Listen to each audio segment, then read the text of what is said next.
Good afternoon, everyone, and welcome to the Herman Miller showroom. My name is Rosa Bertoli. I'm the design editor of Wallpaper, and I am going to be talking with Ilse Crawford and Oscar Pena of Studio Ilse. It's a real honor to be here with these incredibly inspiring designers. They are innovators, educators, having taught until quite recently at Design Academy Eindhoven for over 2 decades, I think. In particular, I found Ilse's humanist approach to design particularly fitting for the past couple of years when the world was craving connection, intimacy, and nurturing. This approach to design was very recently awarded the London Design Medal, which she received just a couple of evenings ago. Ilse was founding editor of Elle Decoration in 1989, and she later started Studio Ilse in 2003. She has designed spaces, objects, and furniture for a series of international companies. Some of her most notable and perhaps well-known interior projects include the Cathay Pacific Lounge and the Headham Hotel in Stockholm, and we'll see a couple more shortly. Oscar was Global Senior Creative Director at Philips Lighting Design Lighting, before joining the studio with Ilse in 2015. We were just talking about how their approaches are very different. Ilse focuses very much on the human experience and how that manifests through spaces, and how it can be fostered through interior and architecture design. Oscar has a bigger focus on product, materials, development, and the functionality. So we're hoping to discuss both approaches and how they meet and maybe how they clash, I don't know, this afternoon. So welcome and thank you for your time this afternoon. So can we start by saying how do you work together with these two radically different approaches? Well, I think if you want to stay living together, at least in our case, it's very important, I think, that we have separate areas of responsibility. So Oscar is overseeing the product, and I oversee our interiors projects and consultancy projects. But they do meet, and I do give input quite a lot into the furniture, because the reason that we do product really is that very often in our projects there are just things we can't find, and there's also questions that come up when we are working on spaces, you know, sort of thinking like, why not, what if, etc. So I think that certainly in terms of the sort of the feelings of the spaces and the feelings of things that aren't there and the needs that aren't there, that definitely comes into product. And also for us, of course, we're responsible, let's say, for the product, for the object, the chair, the table, the piece of furniture, but for us it's really important how is that being used and the context. So I think having the possibility to talk to designers that are creating these spaces and locating different type of objects is a very direct type of information that we can really use. And for example, for us, every time the products that we like to be engaged to design in the studio are always, the first thing that we always think about is this something we would like to use ourselves? Is this something we would like to specify ourselves? It's not that we, in our projects, we only specify our project. Actually, quite the opposite. But we wouldn't be interested in just designing another chair. What's the point? I think there are lots of better designers out there for that. But there are things that you just know you need, because humans change behaviour, you know, and needs change and cultural shifts and so on mean that I think our built environment and our physical environment needs to in some way adapt to that. And I think for us, having that kind of really expertise so close by is, it's a great benefit. So at the end, I always say it's kind of the 1 + 1 is 3. That's like, I think, how we kind of approach it. I have briefly mentioned in my intro the past couple of years and how our approach to the home and to the space has changed. And it is perhaps a cliche, but so many people I've been talking to have said they have developed different relationships with their objects and with their homes. And I think this is both for product and both for interiors. How do you think the domestic panorama has changed, and how does that apply to things, furniture, products, and spaces themselves? I think it's a little tricky to generalise, because obviously everybody's needs are, completely different. If you've got a family, if you're both working, if you're older, if you're younger, if you don't have much space, if you're sharing with, lots of other flat share, etc. So I think generalising is dangerous. But I think what we have all appreciated is just how much our environment impacts us and impacts our behaviour and impacts our feelings. So I think, general things that we know are true are that we're craving outdoor space, green space. It seems sadistic in this day and age to build new space without outdoor space or access to outdoor space. I think we have learned that we really need space that can be easily flexible and divided. So, the big open space feels leaky, to say the least. We need to be able to close the door and go online without the whole of your family hearing everything. And certainly, I've had some pretty funny experiences with my team where, we're chatting about some project, and then suddenly their flatmate pops up and they're sort of an architect working for another company or something. It's just like, or the boyfriend, Anyway, or any other animal that sort of jumps in front of the screen. It's all quite funny, all of that. Personally, it's definitely been a question of managing to find our separate areas while still being together, because, literally, you never leave each other when you live and work together. But I think there have been some sort of general things that have been quite funny. Like, I remember before lockdown, everybody was saying the sofa is dead. No one wants sofas anymore. Do you remember? Really? Oh, yeah, no, completely. That was happening. So many companies were going, nobody buys sofas anymore. They replace them every 15 years, even IKEA sofas. Nobody wants a sofa anymore. Now it's like, get rid of all the rest of the furniture. Only the sofa They've become matters. our lives. We do everything on the sofa now, right? The sofa is your apartment half the time. Yes. How do you use your sofa at home? And also what I've noticed is that cultural kind of mores have shifted. So, for example, historically, if people came over, they would always go and politely sit around the table, whereas now they just throw themselves on the sofa. Yeah. It all kind of gloves are off in that sense. It has become a real destination within the home. So, I think we don't realise how much we shift. Yes, of course. And Oscar, from a product perspective, are there any elements of domestic spaces that you think have particularly changed, or our perception of them has changed? And I think what we have discovered is that like many of our homes were not planned to be school, home, exercise, office, all these type of activities that maybe in the past we had the option to be in another place. Now they all come, like the home becomes this multi-center where everything can happen to teach children, education. So in that sense also makes us think about that maybe products should have the duality that we're thinking of products that can maybe have double function. Yes. A good example is the little stool, the stool that can be a stool that you sit on, but it's also a place where you can put your drinks, or you can put a plant, or you can put your laptop. So yeah, we were talking about a mini stool that becomes a laptop stand. So this whole duality of products without kind of because unfortunately sometimes those products that do two things, usually one of them doesn't do any of the two good.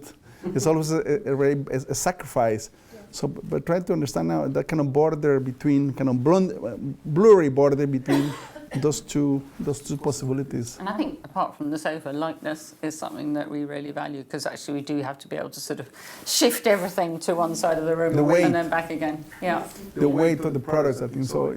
We're trying to understand, and also I think people are becoming extremely conscious about where things come from more and more, and the idea of can I repair something? Yeah, maybe because historically there wasn't quite enough time in front of your screen to go down into the small print, and then the small print, and then the small print. But now I think we're all used to the labyrinth of accreditation, so and very critical.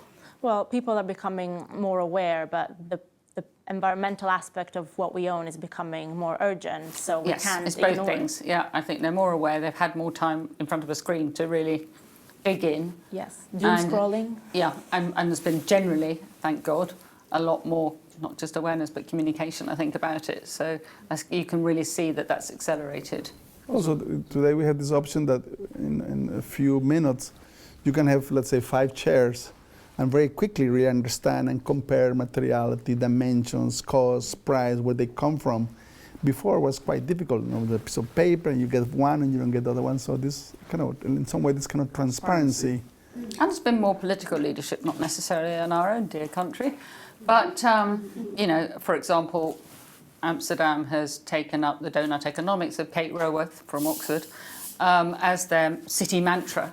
So the idea that it is possible to create a sustainable economy, and that is now the core of their political agenda. And I think that wouldn't have happened without the sort of systemic injustices that the whole pandemic has created and made visible. Yeah, and perhaps the new generation of consumers, those who will start wanting to buy the products you design, for instance, or use the spaces you create, they will become more and more demanding that the things are done in a certain way. And when, because I think, we are, in the end, led by example. I do think when some countries do it, then the rest start to follow. There are increasingly, small examples, I think, everywhere of really interesting shifts. And so I hope, alongside the need to have better political leadership, that these smaller examples of city councils and so forth doing more interesting things will shift things. Yes. And are you finding that the clients you regularly work with, or new clients that you're starting to work with, are they receptive? Do you feel like yes. you have to do? Okay. Absolutely. I mean, it depends a little bit on which ones you're talking about, but I think all of them, for sure. Some of them are perhaps not quite as rigorous as they need to be, but there's no question. If I think about one that we've got, it's in the Netherlands, but he's got Arup working on the project to make sure that at every level, whether it's sort of construction, M&E, how the supplies can be brought in, etc. He has consultancies working on all of that to make sure that it meets contemporary standards. Because, you can't be the last of the old generation, can you? If you're building something that's going to open in 5 years' time, you've really got to be the beginning of the next. Yeah, and do you have any processes within the studio to ensure that the projects you do follow certain standards from environmental perspective and ethical concerns? It's a very good question, and I think it's quite challenging at the moment because certification is very fragmented. Obviously, it's great to make sure that all our wood is FSC, that textile is OEKO certified and GOTS cotton and all of that, but it's not bomb-proof as a system. You do, in the end, rely on people, and we mostly work with companies that we are sure of and we trust, and people. Ultimately, it comes down to people who we know will take responsibility and who are tried and tested. Because, the problem is, with something like FSC, unfortunately, it's proved to be so susceptible to local corruption. So it might be good from some countries, but then, other countries with slightly less stable political systems, it's not reliable. So I think we have to be ever alert, but I think you can't actually rely on certification per se. You've got to work with companies that you trust and, be constantly on the alert, really. And what are the steps from a product also development? Luckily, a lot of, especially the younger designers that are in the studio, some of them come from, they are ex-students of us, and we've been always, for many years, trying to stimulate to think about the whole sustainability, where things come from. So a lot of them already have, in their minds that the first thing to do when they're doing the products, that they have that kind of the kind of thinking, at least. And we've always been very focused, I think, not just on sustainability in terms of sourcing, but really the idea that things are durable. I come from a family where waste was a horrific idea. So, the idea that we would make interiors that would end up in a skip in a few years' time has not ever been part of our mindset. Most of our projects are still there. Cicconi's, which we did in 2004, 2005, untouched, 16 years later. But we designed it for that. And also, even the furniture, we knew then we wanted to be repairable. We got it from companies that go back and restuff and, reupholster where needed, but nothing has changed. And it is therefore dependent on a client who also wants that longer term. I mean, Cathay Pacific, you mentioned them earlier. That was a tougher call, but we had a very good client there who was on our side and helped us in discussions with the board when they wanted to value engineer our furniture and sort of get it made locally. And we were like, really no. And luckily there, we were able to convince them because we just said, look, this is your brand. You want this to last at least 10 years, if not 20. So you need to be in partnership with the companies who are supplying your furniture so that when it starts to look exhausted or breaks or whatever, after all these many thousands of people go through, they will replace, they will repair. Because you don't want to be in a position of having something tatty with a company that, has long since gone up in smoke. You need to work with really good long-term partners. And so we recommended that they work with Carl Hansen and Vitso and a few other people, and they did. And it has worked. It looks immaculate. But those companies also treat it as a sort of matter of pride that their furniture always looks and feels fantastic. But they had never realised that furniture was a partnership and not just an Excel sheet. Yeah. Also, they're usually we like to work with kind of small companies, family-oriented, that we can really talk to the people that made the decision. Again, it's about trust. Yeah. You find that in the smaller companies, someone takes responsibility and is accountable. It does get tougher in bigger companies because, the person you talk to has disappeared. It's always an issue about, responsibility, I think. You've given me the example of the Cathay Pacific. Do you feel like you have to do a lot of that convincing to your clients? Yes. We joke about it a bit in the studio, but we reckon that, design is the lovely bit. 80% of our job is mind design, no question. And that's partly the reality that you're trying to communicate, that what you're giving people will be a better reality. It's partly the fact that they generally can't imagine anything that doesn't exist already. That's our skill set, It tends not to be client skill set, especially if they're more on the money side of things. But I think it's also the fact that building is a pretty hardcore process and can last years. It involves so much money, so many people. So keeping everyone on track, keeping everybody kind of convinced and, seeing the vision, it's challenging for a client, but also for us. So I think, the ability to sort of keep people aware of where you're headed is a really, really important skill set for a designer. It's not just a render. Yes. In that sense, with Ilse mentioned earlier, one of the things we say that we believe trust equals risk. And you can almost prove it mathematically. I say that the more someone trusts you, the more likely you take risks. If they don't trust you as a designer, every time you say, can I have this red? They say, what kind of red? Well, if they trust you, say, oh, I love red. Oh, fantastic, makes me happy. If they don't trust you, red, ooh, blood, ooh, I don't know. Can you paint? Which kind of red? Mm-hmm. So it becomes a huge journey. So trust, I think, in the design world for maybe the young generation is one of the first things I will recommend. How can you get trust, that your clients trust you? Because if they trust you, they allow you to. And it's actually quite an interesting point because we were talking about this the other night.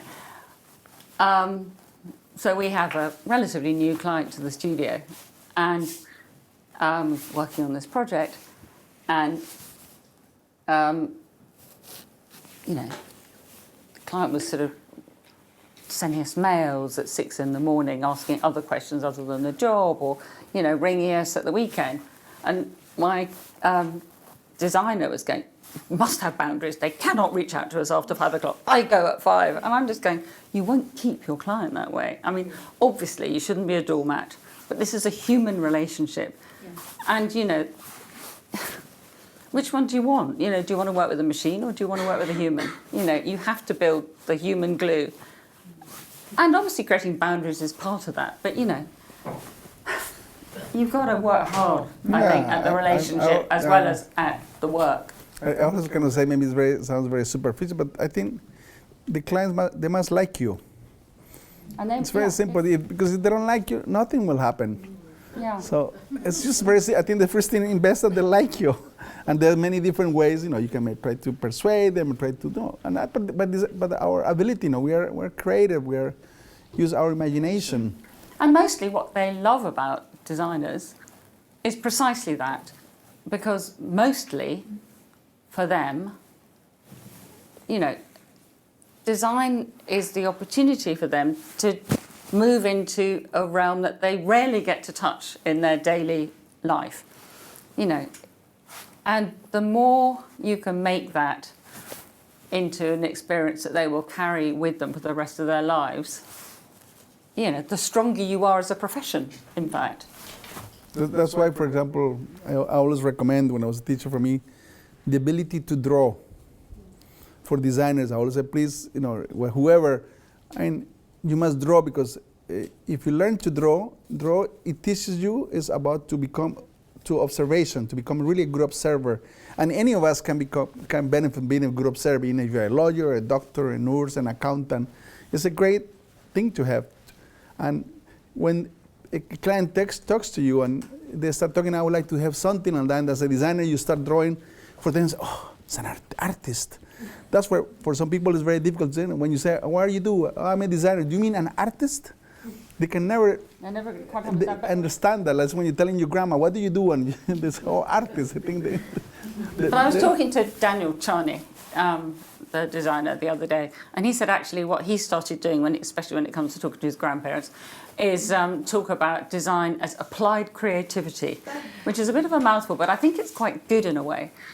And so I was sort of thinking about that, just thinking, is it, it's really sharing that aspect of who we are with clients, I think, and that might be, I don't know, buildings that you've seen that you like, or paintings that you've seen that you like, or shows, or films that you like. I think those small gestures of sharing your culture with a client, potentially build you the trust to, share much bigger parts of your life. It's that idea. I think we need to be more generous of ourselves, and also more confident, I guess, that actually clients will enjoy that. I often ask designers what they suggest to the next generation, or what they would suggest to a young designer starting out, and I've never heard them talk about trust and the human relationship with their clients. So this is very enlightening, I gotta say. I had a very interesting meeting with a client who is actually working with 3 design teams the other day, and there's us, and then there's an architect from South America, and then an American team. And the architect is amazing, so competent, so intelligent, so subtle, beautiful renders. I mean, nothing, dreamy, so good and inspiring. But the Americans are annoyingly brilliant at the entertainment business.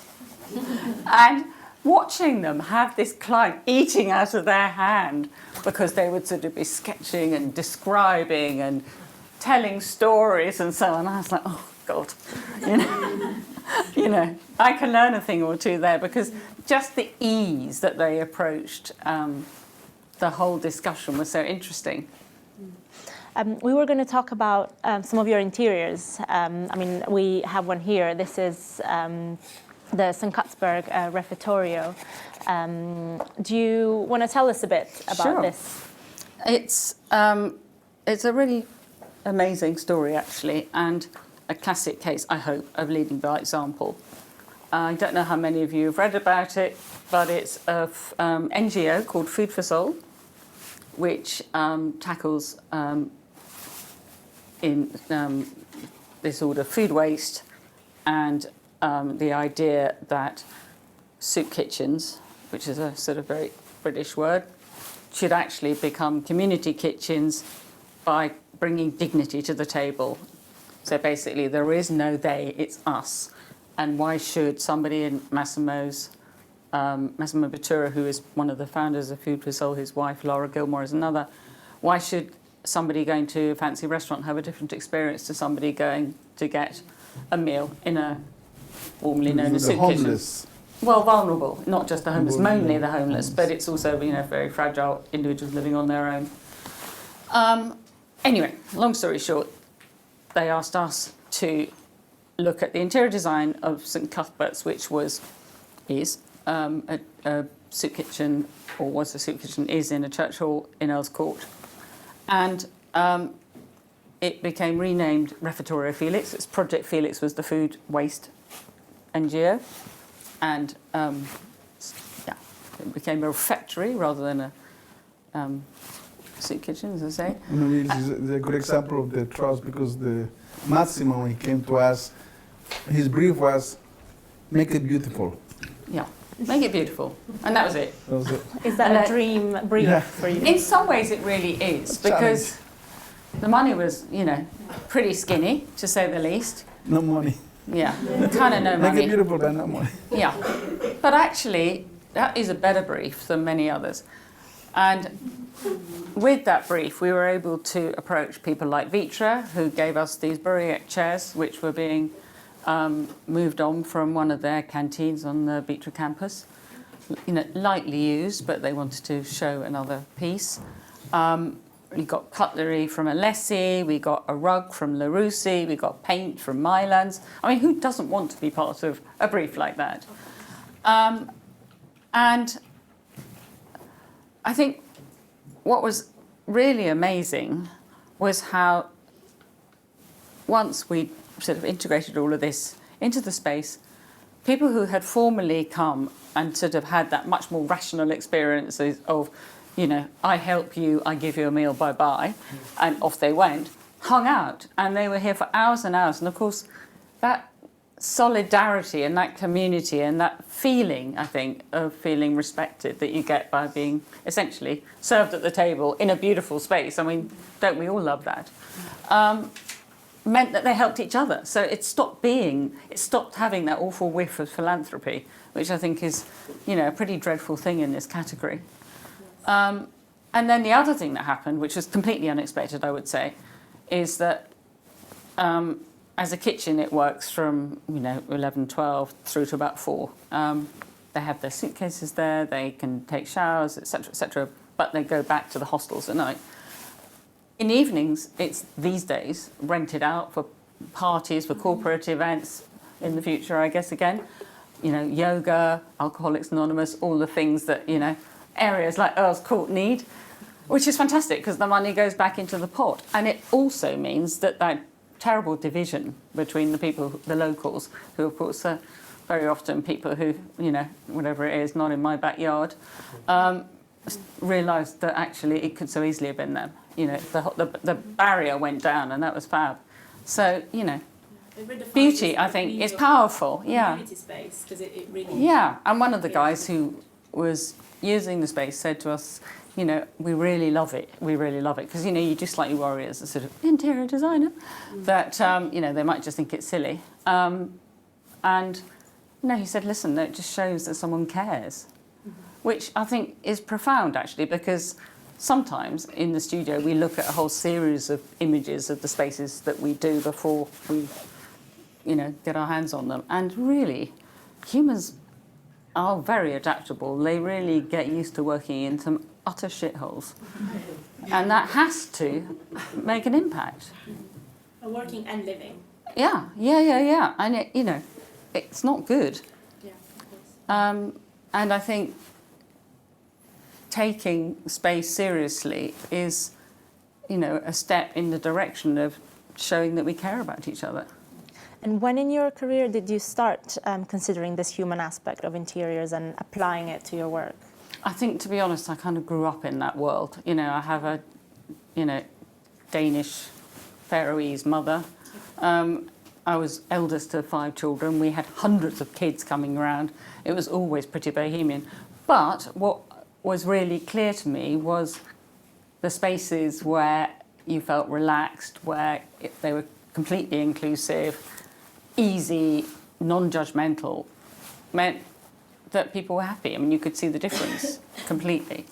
And, it wasn't a mystery that our house was the one that had sort of, the most kids around. Yeah. We had another example. I'm not sure whether we can flick to the next. Oh, there you go.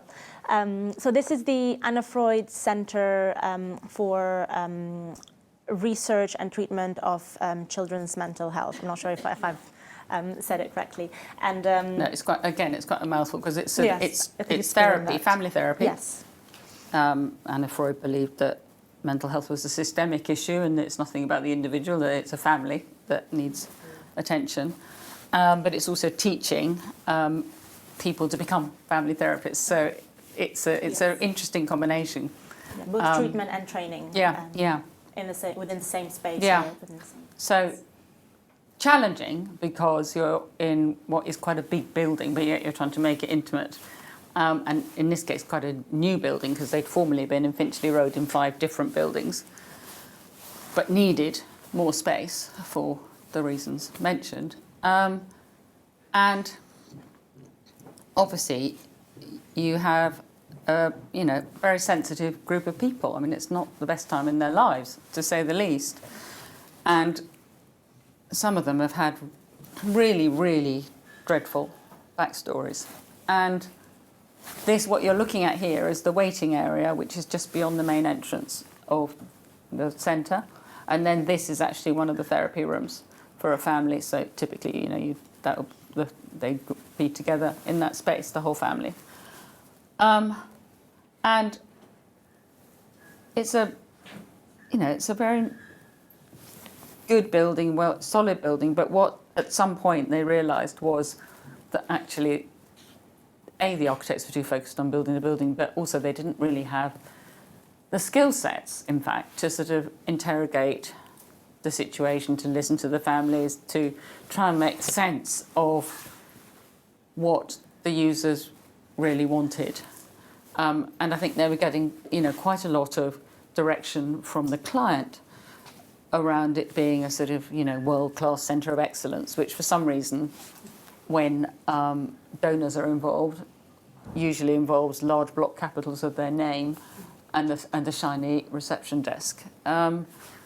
Well, we didn't manage to get rid of the large block capitals, but we did move them slightly to the side, and we did manage to get rid of the reception desk because it seemed so important that the minute you walked into the space, it felt safe, it felt warm, felt solid, it felt, in a sense, more domestic. And certainly not corporate and scary, and it's terrifying enough, I think, walking into a therapy session without adding that to the story. And again, we were able to work with companies that I think typically a CEO of a trust like this would have felt very nervous of approaching. So we approached Artec, we approached Zanat, which is the UNESCO cultural intangible heritage listed company in Bosnia. We got a student from Eindhoven actually to work with the therapists and some of the families to build those stools so they felt part of it. And it was a really amazing transformation actually of what could have felt like a very chilly space. The budget was, again, really small. We specialise in really small, as well as sometimes quite generous. So, but our approach is always the same. But we managed, and by focusing it really on the sort of real kind of touch points that we felt were critical. And I think it's, again, really an example of how, had we not been involved, I think they could have ended up with a very sort of brightly coloured, lots of sort of inexpensive furniture because they were too nervous to ask companies who actually genuinely wanted to help, and a reception desk. I like what you said before about giving people a better reality.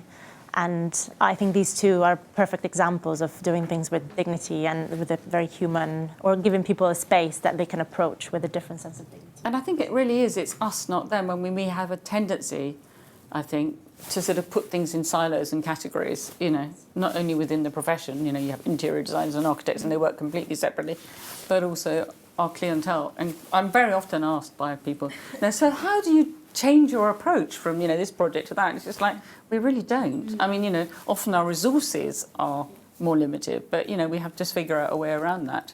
Have you been able to see these spaces in action? Oh, yeah. What kind of, how do you feel about seeing people using spaces like this with these, very important purposes? I mean, very happy. The whole point is that you want to see people feeling comfortable, and actually in this space are sort of little corners, because very often there's a sort of library space behind with a sort of banquette and lots of little nooks. And one of the things that we learnt by watching and talking to the families was that they didn't like being sort of seen in public. They wanted to hide in a corner, and we all know that feeling. That sort of, it takes a brave soul to go to a space and sit right in the middle. So I think it was applying that kind of, intuitive knowledge, really, to trying to make a space which, made them feel less nervous, really, if that's possible. A little bit less nervous. Yes. I have one final question, because I'm not sure, I'm not really been great with my timekeeping, but and I'm sure there will be questions from the audience. But having seen spaces like this, I'm sure you'll get asked this a lot. But what kind of space would you love to design that you haven't been asked yet? It doesn't have to be a space. It could be anything. But and I'm going to give you an answer that probably most designers would give you is the one thing that we're obsessed by the present project. So we are fascinated by the projects that we do, and we try to turn them into the very best thing they can be.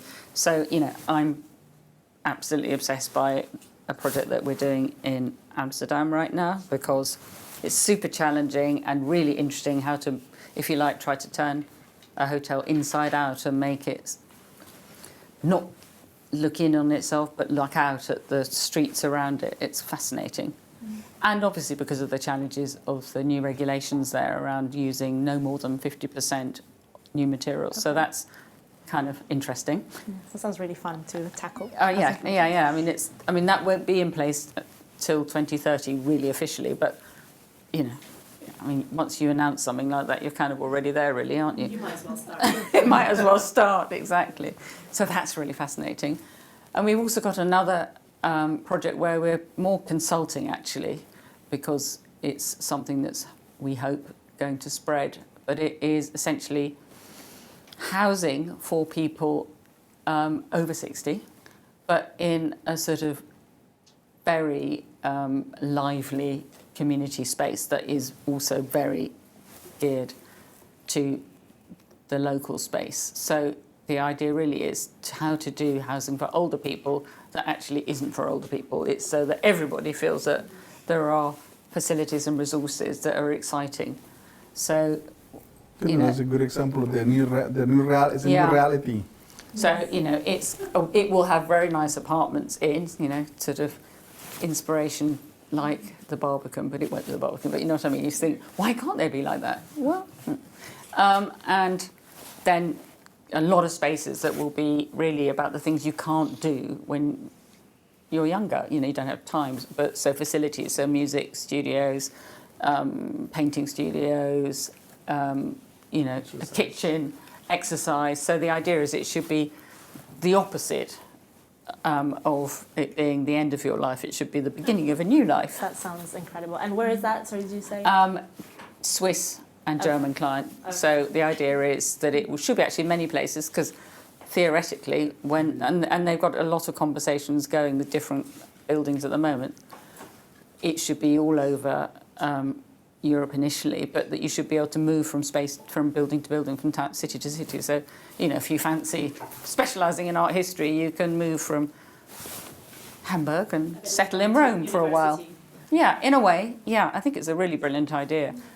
And they are looking at the kind of buildings that actually are now really looking for new use, like old department stores and old offices, and they want to be just out of the centre of the city, because they don't believe in the idea that as you age, that you somehow need to have this mythical country life. They think it really sucks. Yeah. That's amazing. I can't wait to see more of that one. Ilse and Oscar, thank you for being so generous with your stories.